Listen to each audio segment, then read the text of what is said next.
Tänään on se päivä, kun yksi mun tavoitteista tulee toteutuu. Mä oon nyt näistä aiheista puhunut mun viimeisimmillä videoilla, eli jos te olette kattonut ne, niin te tiedätte, että mistä on kyse. Mä aloitan siis yritystoiminnan tuossa tammikuussa, eli varmaan kun tää video on jo tullut, niin mä oon jo aloittanut sen. Tosiaan siis kauneushoitolassa, kosmetologin hommia ja sitten vähän tällaista niinku esteettistä puolta myös. Ja tänään on siis se päivä, kun mä käyn sen koulutuksen. Tänään on ensimmäinen päivä siitä. Jos te ette ole katsonut sitä Uusia tuulia -videoa, niin kannattaa käydä katsoa se ennen tätä, niin te tiedätte mistä mä puhun. Mutta tosiaan siis täyteainekoulutus, huulet ja keskikasvot. Mulla on siis ollut niinku tavoitteena, että mä tuun käymään sen. Se on oikeastaan se niinku isoin syy, minkä takia mä sit halusin lähteä kans niinku opiskelemaan sairaanhoitajaksi. Mä oon tästä nyt niin innoissani. Tänään meillä on teoriaa koko päivän ja huomenna päästään sit pistää. Oikeasti pistäminen on jotenkin niin kivaa. Silloin kun mä vasta siis aloitin opinnot, niin mua oikeasti pelotti ihan siis todella paljon, koska mua itteeni jännitti tosi paljon niinku verikokeiden ottaminen. Silleen niinku, että itse on se asiakas siinä. Se jännitti mua niin paljon ja jotenkin se oli vaan semmonen, että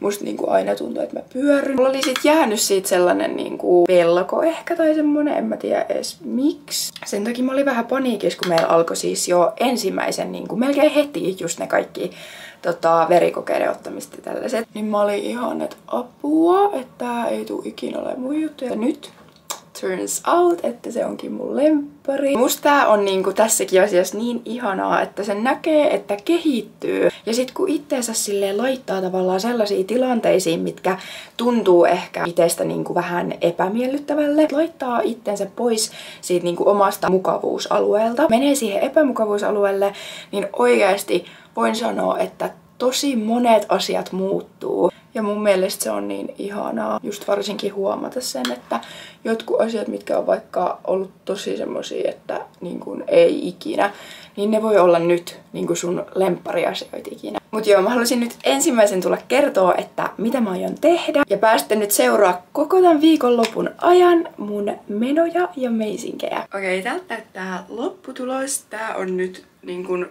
maailman nopein ja helpoin tapa laittaa hiukset kiinni. Meikki on valmis ja myöskin vaatteet. Nyt mä alan lähteä. Täältä näyttää tää mun fitti. Mulla on tämmönen todella paksu, lämmin, ihana vaalea takki. Sitten on Michael Korsin tämmönen musta laukku ja sitten tämmöset ihanat, mitkä ne on, korvapörröasiat. Eli tämän ensimmäisen koulutuspäivän tarkoituksena oli nimenomaan käydä just tätä teoriaa läpi. Eli aloitettiin siis käymällä just tätä kasvojen alueen anatomiaa. Myös esimerkiksi verisuonistoalueet käytiin todella tarkasti läpi. Mä sain tällaiset materiaalit, johon sitten lähdettiin esimerkiksi tekemään muistiinpanoja. Samalla kun tää mun kouluttaja selitti, että mitä pitää tehdä ja miten, niin piirrettiin nämä alueet vielä tälleen paperille, niin se oli mulle paljon helpompi ja selkeämpi nähdä ja ymmärtää, että mitä pitää tehdä. Siinä sitten menikin yllättävän monta tuntia, jonka jälkeen käytiin sitten vähän läpi, että mitä kaikkea tarvitaan kyseisen hoidon suorittamiseen. Ja päivän lopuksi pääsin sitten vielä kokeilemaan, että miltä nämä täyteaineruiskut oikein tuntuu. Tässä tämä ensimmäinen päivä oli tälleen lyhkäisyydessään. Mä lähdin vielä ton jälkeen sitten käymään ruokakaupassa ja tulin kotiin. Mä pääsin just kotiin ja voin sanoa, että on aivan puhki. Mä oon siis nukkunut todella huonosti nyt viime päivinä, koska mulla on ollut niin paljon kaikkea, mitä mun on pitänyt hoitaa. Niin sitten ei ole jäänyt niin paljon aikaa taas sille nukkumiselle, joka on erittäin huono juttu. Meillä on tulossa muuten lisää kivoja uutisia nytten lähiaikoina. Tästä mä en vielä puhu mitään. Pääsette näkemään sitten vähän myöhemmin, mutta olen siitäkin erittäin innoissani. Siis musta tuntuu oikeesti, että nyt kun alkaa uusi vuosi, just tammikuussa tapahtuu tosi paljon semmosia uusia juttuja. Kävin kans tossa kaupassa samalla, niin ostin näitä vihreitä viinirypäleitä. Nämä on ihan superhyviä. Sitten ostin banaania ja sitten vielä ton ruuan kanssa tätä punajuurisalaattia. Mulla on siis nyt tässä lähiaikoin ollut vähän semmonen vaatekaappien uudistusprosessi, jonka takia mä oon esimerkiksi tonne Vinteriin laittanut niinku myyntiin tosi paljon vaatteita. Mutta mä en oo vieläkään ehtinyt katsoa niinku kokonaan noita vaatekaappeja läpi. Lisäksi tuolla varastossa on monta pussillista vaatteita, niin mä ajattelin, että mä käyn nytten lähipäivinä kans nekin läpi ja sit laitan kaikki kans sinne Vintediin, mitä en niin kun käytä. Ja tässä on niin kun oikeasti tosi paljon juttuja, mitä sun pitää niin kun yrittää silleen, että mitä sä niin kun, mitä aikaa sä tavallaan vähennät ja mitä niin kun silleen priorisoida. Ja koska siis mä itse oon just nimenomaan sellainen tyyppi, että mä oikeasti tykkään, että mulla on niinku tosi paljon eri asioita mun niinku arjessa. Mulla on niinku semmonen perustavallaan arki, mut sit mä tykkään, että siihen niinku sisällyttää kaikkia semmosia kivoja juttuja. Ja se tekee mun mielestä elämästä niinku kaikista parhaimman. Koska jos mä nyt mietin silleen, että mun oma arki olisi aina sellaista,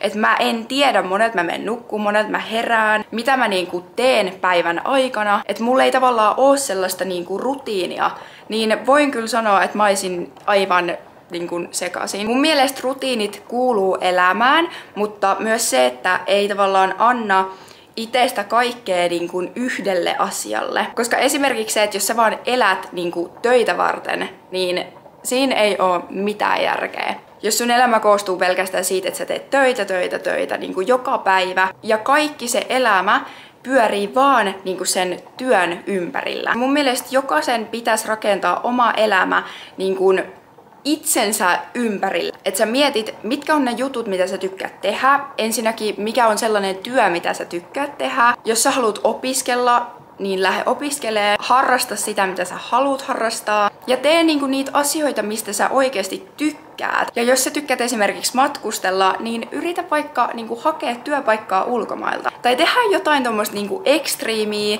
ja semmoista, mikä niinku jännittää sua. Koska se, että sä pääset sun mukavuusalueelta pois, niin se on se, missä sun niinku kehitys alkaa. Äläkä oikeasti mene muiden mukaan. Se, mitä muut haluu tai se, mitä muut puhuu, niin sillä ei oikeasti ole mitään merkitystä. Sun elämä on ainoastaan sun oma ja sä päätät siitä, mitä sä teet ja mitä sä et tee. Nämä perunat on tässä nytten ollut jo. Mä ajattelin, että mä voisin nytten tästä laittaa jo noi puikot tonne uuniin. Tästä kyllä riittää taas moneksi päiväksi. Siis mä tykkään silleen muutenkin tehdä kerralla vähän silleen ehkä enemmän ruokaa. Niin sit se on kiva, ettei tästä ihan joka päivä tehdä. Tää on nyt taitolaji, koska nyt kaikki noi meidän, mitä ne on, siivilät vai mitkä ne on, niin on pesussa. Ja mä en jaksa nyt pestä. Nyt jos tippuu, niin oi voi voi.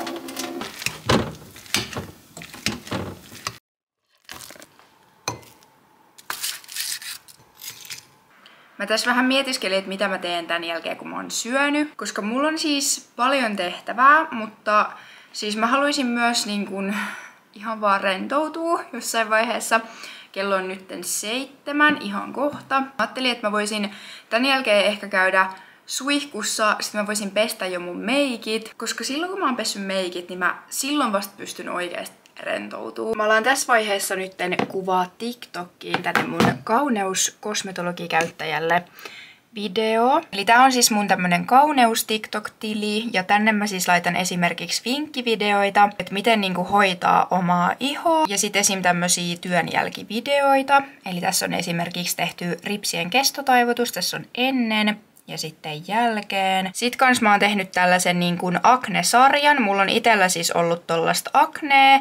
Ja nyt mä oon sit saanut sen aika hyvin just hoidettua. Niin näissä akne-videoissa käydään läpi just esimerkiksi, että minkälaisia ne epäpuhtaudet voi olla, mistä ne voi tulla ja sitten miten niitä niinku hoidetaan. Niin täältä löytyy tosi paljon erilaisia juttuja. Näitä ei ole ihan hirveästi vielä, mutta mä pyrin tekemään näitä koko ajan lisää. Mun normaali TikTok löytyy täällä Janemarian nimellä. Ja tänne mä teen kans kaikkia niin kuin My Day-videoita, erilaisia testivideoita, kauneusvideoita. Ja mä teen myös arvontoja, joten jos teitä kiinnostaa osallistua näihin, niin käykää ihmeessä seuraa. Okei, nyt on aika pestä nämä meikit pois. Mä voisin tässä samalla nyt vähän puhua tuosta koulutushommasta. Tämä päivä oli siis teoriaa pelkästään. Ja vähän pääsin just käsittelemään niin kuin sitä itse ruiskuu. Nämä asiat on mulle silleen tosi tuttuja, koska mä pääsen just tosi paljon niin kuin käsittelemään ruiskuja, antaa rokotteita, ottaa verikokeita, niin se on silleen tosi niin kuin tuttuu mulle. Huomenna sit, kun on se hands-on päivä, niin siinä sitten tulee vähän silleen eri. Siinä tulee kuitenkin sit sitä niin kuin esteettistä silmää.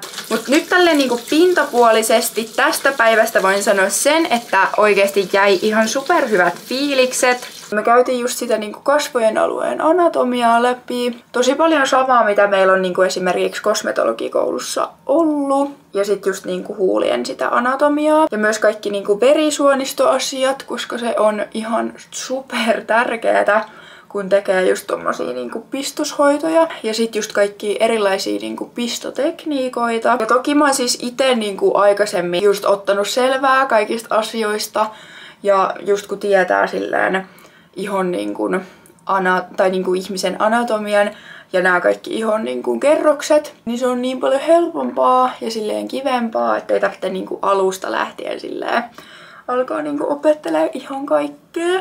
Ja innolla ootan nyt huomista päivää, koska silloin sitten mulla on just ne 4 eri mallia siellä. Siitä mä oon tosi innoissani, koska oikeesti se, että sä pääset niinku konkreettisesti oikeesti tekemään sitä, niin se on kaikista silleen kivointa. Ja siis toki toi teoria on todella tärkeetä. Se on niinku semmonen asia, mitä ilman sä et pysty tekemään tämmösiä asioita. Niin siitä mä oon tosi iloinen ja innoissani päästä sitten ehkä näkemään. Jos ette täällä, niin kannattaa käydä mun IG:ssä. Sit ottaa just noi TikTokit seurantaan, koska sinne mä ainakin teen maideita, niin siellä pääsee sit silleen paremmin näkemään. Suihkun jälkeen laittaa tällaisen sheet maskin.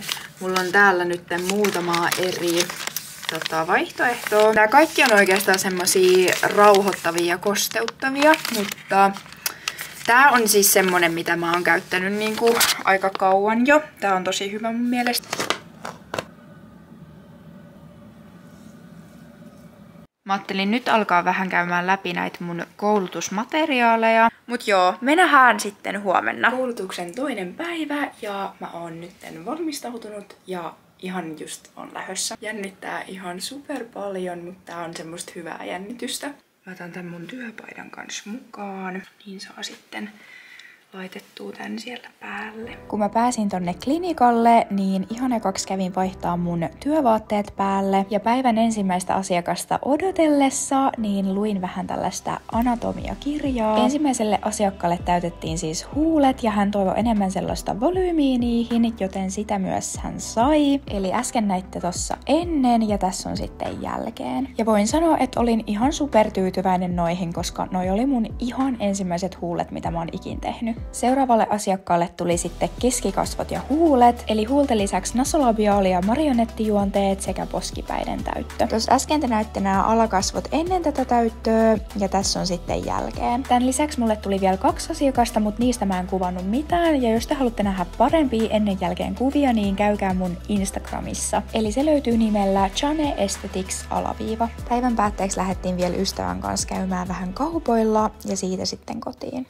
Tässä on nyt tää todistus tästä mun käyneestä koulutuksesta ja sit lisäksi mä sain vielä tällaisen konvehtiration tältä mun kouluttajalta. Mulla oli siis 4 eri mallia tänään, eli mä pääsin tosi silleen laajalti niinku harjoittelee. Ja oikeesti siis se oli niin kivaa. Se tuntui heti niinku semmoiselta niinku omalta jutulta. Asiakkaat oli myös tosi tyytyväisiä, niin siitä on myös tosi iloinen. Mä en hirveästi kyllä saanut kuvattua. Mä otin kyllä pieniä klippejä ja mä yritän tehdä sit semmoisen pienen koosteen myös tonne mun TikTok-tilille. Jos sä et seuraa vielä mua siellä, niin käy nopeasti seuraa, niin pääset sit sielläkin näkee. Instagramin puolelle sinne mun kauneustilille, niin mä laitan myös kuvia tästä päivästä ja näistä lopputuloksista, että mitä mä oon tehnyt, joten jos kiinnostaa, niin sieltä myöskin sit löytyy. Sieltä pääsee myöskin varailemaan aikoja mulle, että jos kiinnostaa, tai jos vaikka tarvitsee jotakin semmoista konsultaatioapua, niin voi laittaa aina mulle viestiä, tai sit vaikka kuvana, niin pääsen sitten paremmin kärrylle. Mut mä lopetan tämän viikonloppuvlogin tähän. Kiitos paljon, kun olit tässä viikonlopussa mukana, ja nähdään seuraavissa videoissa.